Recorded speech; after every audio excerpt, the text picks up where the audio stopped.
Hello everyone. तो आप सबका एक बार फिर से स्वागत है अपने यूट्यूब चैनल डियर गुरुजी आशीष सर में।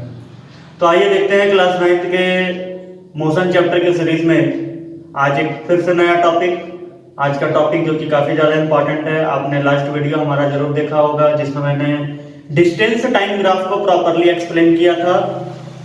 आज हम लोग देखेंगे डिस्टेंस टाइम ग्राफ के बाद वेलोसिटी टाइम ग्राफ क्या है, वेलोसिटी टाइम ग्राफ में क्या क्या सिचुएशंस हैं और उन्हें हम कैसे प्रॉपरली पढ़ सकते हैं, कैसे प्रॉपरली याद कर सकते हैं और बहुत ही इजी और बहुत ही सिंपल वे में आप उसे याद रख सकते हो। तो आप अगर चैनल पे नए हैं तो सब्सक्राइब करना ना भूलें। तो आइए आते हैं अपने टॉपिक पे। तो हमारा आज का टॉपिक है velocity time graph. Velocity time graph क्या क्या सिचुएशन है वेलोसिटी टाइम ग्राफ में। Situation number 1, when body is moving with constant velocity.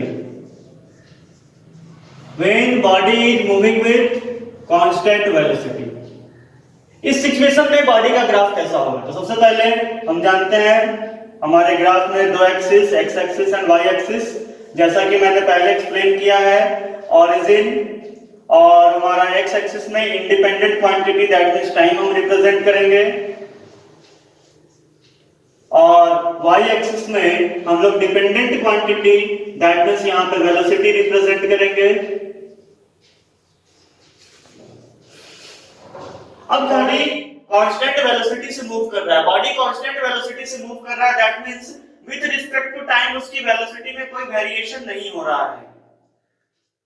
For example just यहां 5 का डिफरेंस लिया है मैंने स्केल में, 5 10 15 20 25 30 35 40 और यहां पे मैंने 10 का स्केल लिया है, 10 20 30 40 50 60 etc। लेट अस सपोज कोई बॉडी 20 मीटर पर सेकेंड के वेलोसिटी से ट्रेवल कर रहा है। आफ्टर 5 सेकेंड इसकी वेलोसिटी 20 मीटर पर सेकेंड है। आफ्टर 10 सेकेंड इसकी velocity already 20 metre per second है। 15 सेकेंड के बाद भी सेम वेलोसिटी, 20 के बाद भी सेम वेलोसिटी, 25 सेकेंड पार हो गया अभी same velocity. That means with the passage of time body की वेलोसिटी में कोई वेरिएशन वहां पर ऑब्जर्व नहीं किया जा रहा है।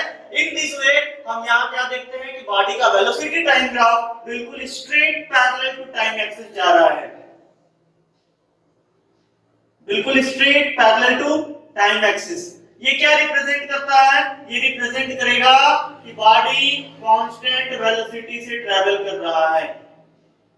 बॉडी में एक्सेलरेशन जीरो, जैसा कि हम जानते हैं कि वेलोसिटी टाइम ग्राफ का स्लोप नोट कीजिएगा, वेलोसिटी टाइम ग्राफ का स्लोप ऑलवेज उसके द्वारा क्रिएट किए गए एक्सेलरेशन को रिप्रेजेंट करता है।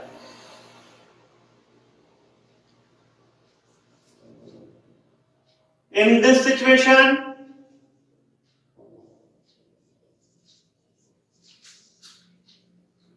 slope will be parallel to time axis. Okay? अब आते हैं नेक्स्ट सिचुएशन में। सेकेंड सिचुएशन, जब बॉडी कांस्टेंट वेलोसिटी से ट्रेवल कर रहा था तो पैरेलल टू टाइम एक्सिस था। अब अगर बॉडी एक यूनिफॉर्म रेट से अगर वेलोसिटी चेंज कर रहा है, यूनिफॉर्म रेट से वेलोसिटी चेंज कर रहा है, दैट मींस बॉडी में यूनिफॉर्म एक्सेलरेशन क्रिएट हो रहा है। क्या हो रहा है, uniform acceleration. In this situation the graph will be when body is moving with uniform acceleration.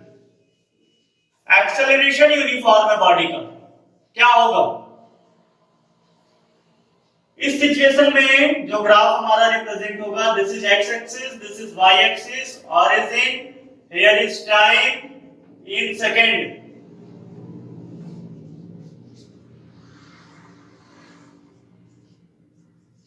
Velocity in metre per second. Okay, इस सिचुएशन में दो कंडीशंस है, बॉडी ओरिजिन से स्टार्ट हो रहा है, दैट मींस उसकी इनिशियल वेलोसिटी 0 थी, और दूसरा कंडीशन है जब बॉडी में कुछ इनिशियल वेलोसिटी का मैग्नीट्यूड था, नॉन जीरो नंबर था। तो यहां पर सबसे फर्स्ट इक्वेशन हम ले रहे हैं when u equal to 0, body की इनिशियल वेलोसिटी 0 थी, उस समय इसका ग्राफ क्या रिप्रेजेंट करेगा, तो उस समय इसका स्लोप कुछ इस तरीके से रिप्रेजेंट होगा, और इसका स्लोप हमारा कांस्टेंट एक्सेलरेशन को रिप्रेजेंट करेगा। This slope will represent constant acceleration. Okay. Now, इसी का सेकेंड सिचुएशन, अगर बॉडी में कुछ इनिशियल वेलोसिटी थी जो नॉन जीरो वैल्यू को रिप्रेजेंट कर रहा था, उस समय अगर बॉडी यूनिफॉर्म एक्सेलरेशन पे ट्रेवल कर रहा है, उसका ग्राफ क्या रिप्रेजेंट करेगा, तो उसका ग्राफिकल रिप्रेजेंटेशन क्या होगा हम देखते हैं। When u is any non zero number, तो इसका ग्राफ कैसा होगा, this is y axis, x axis time, okay, here is velocity in metre per second.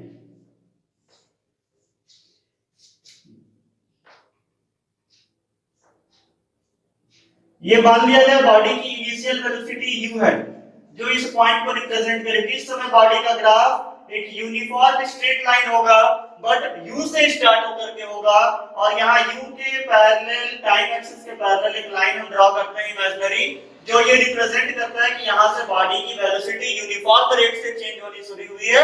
इससे पहले बॉडी कुछ इनिशियल वेलोसिटी से ट्रैवल कर रहा था।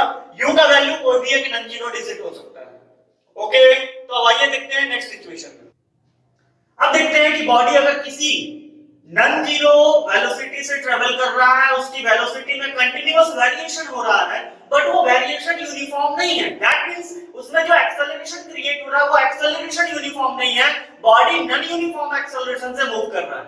जब बॉडी में नॉन यूनिफॉर्म एक्सेलरेशन है तो वो क्या रिप्रेजेंट करेगा, उसमें दो सिचुएशंस पॉसिबल है। Situation number 1, when bodies acceleration is increasing continuously, and situation number 2, when bodies acceleration is decreasing continuously. जब हमारा बॉडी का एक्सेलरेशन कंटीन्यूअसली इंक्रीज कर रहा है, और सिचुएशन नंबर 2 जब उसका एक्सेलरेशन कंटीन्यूअसली डिक्रीज कर रहा है। इन दोनों सिचुएशन को हम लोग मर्ज करके ये चेक करेंगे कि दोनों का ग्राफिकल रिप्रेजेंटेशन कैसा होगा। तो सबसे पहले first condition, when body has non-uniform acceleration. Out of this topic, first situation is when its velocity is increasing.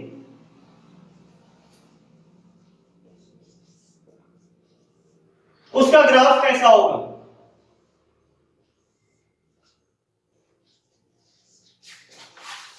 here is time in second,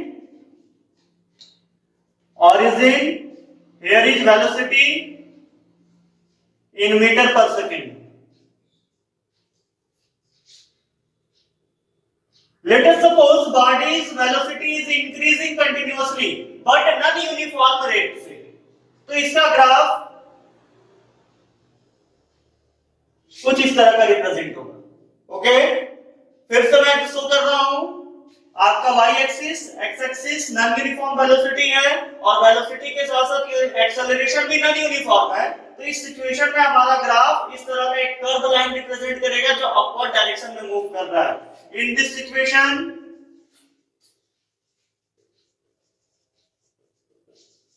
graph will be a curved line starting from origin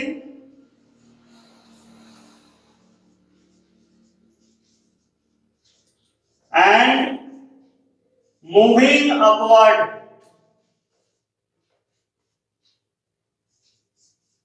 वो upward move कर रहा है। Okay, आइए देखते हैं second situation. Okay, तो हम देखते हैं कि अगर बॉडी कंटिन्यूअसली मूव कर रहा है और उसकी वेलोसिटी लगातार चेंज हो रही है बट वेलोसिटी डिक्रीज हो रही है, वेलोसिटी चेंज तो हो रहा है बट वेलोसिटी डिक्रीज हो रहा है, that means in this situation the acceleration will be negative which is also known as retardation. तो जब बॉडी में रिटार्डेशन हो रहा है तो उसका ग्राफिकल रिप्रेजेंटेशन कैसा होगा ये हम लोग भी चेक करेंगे।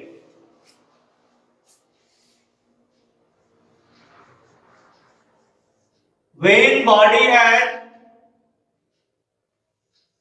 non-uniform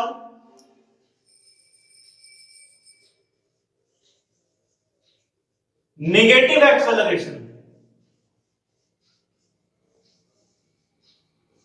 और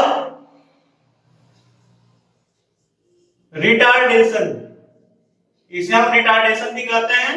तो इस सिचुएशन में हमारा ग्राफिकल रिप्रेजेंटेशन कैसा होगा ये हम लोग चेक करेंगे।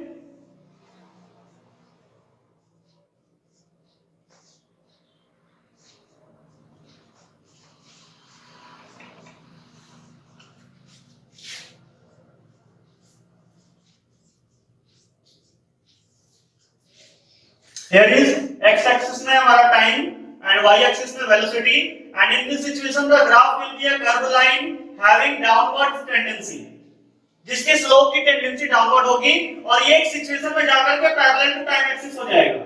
डाउनवर्ड मूव करते हुए किसी सिचुएशन में जाकर के ये पॉसिबल है कि ये पैरेलल टू टाइम एक्सिस हो जाए।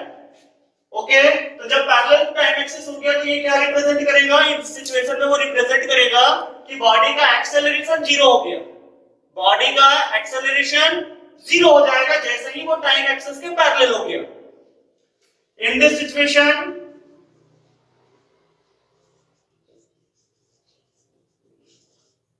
graph will show a curved line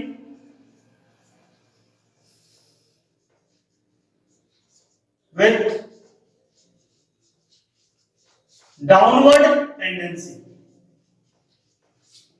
downward tendency के साथ वो एक कर्व लाइन रिप्रेजेंट करेगा। दोस्तों अब यहाँ पर वेलोसिटी टाइम ग्राफ से रिलेटेड कुछ इंपॉर्टेंट नोट, बहुत ही इंपॉर्टेंट है, इसे ध्यान से देखिएगा और ध्यान से इसे नोट डाउन कर लीजिएगा क्योंकि ये आपके लिए आगे न्यूमेरिकल्स में बहुत ही ज्यादा यूजफुल होने वाला है। तो वो क्या है आइए देखते हैं। तो सबसे first the slope of velocity time graph will represent the acceleration, velocity time graph का स्लोप एक्सेलरेशन को रिप्रेजेंट करेगा। Point number 2 the area enclosed between the slope of velocity time graph and its time axis, slope of velocity time graph and its time axis, time axis और velocity time graph के slope के बीच का जो area है, ये area उस body के द्वारा उस पर्टिकुलर उस सर्टेन टाइम में, ये टाइम अगर हमने टी लिया है तो उस सर्टेन टाइम में कवर किए गए टोटल डिस्टेंस के मैग्नीट्यूड को रिप्रेजेंट करेगा। दैट मींस बॉडी ने इतने टाइम में जब इस मैक्सिमम वेलोसिटी को गेन किया, इस एक्सेलरेशन a के साथ उसने ट्रैवल किया, तो इस सिचुएशन में बॉडी में कितनी मूवमेंट हुई, बॉडी ने कितना टोटल डिस्टेंस ट्रैवल किया, उसका मैग्नीट्यूड इस एरिया के द्वारा रिप्रेजेंट होगा और इसका न्यूमेरिकल्स में बहुत ही ज्यादा यूज है, इस पे जरूर फोकस कीजिएगा। Number 1 the slope of velocity time graph will represent the acceleration. Number 2 the area under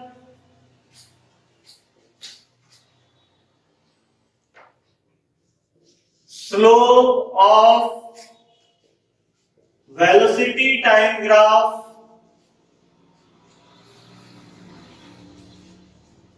and its time axis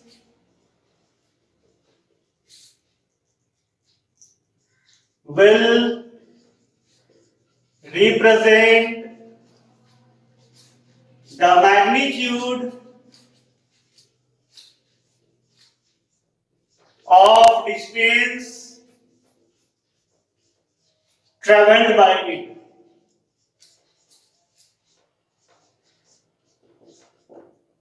okay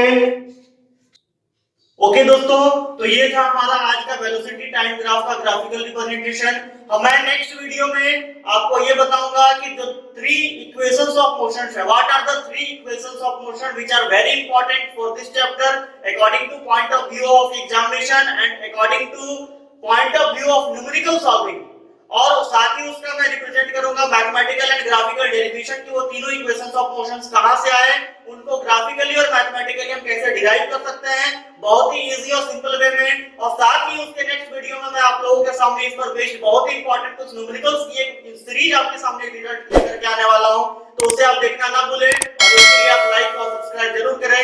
okay, thank you for watching my video.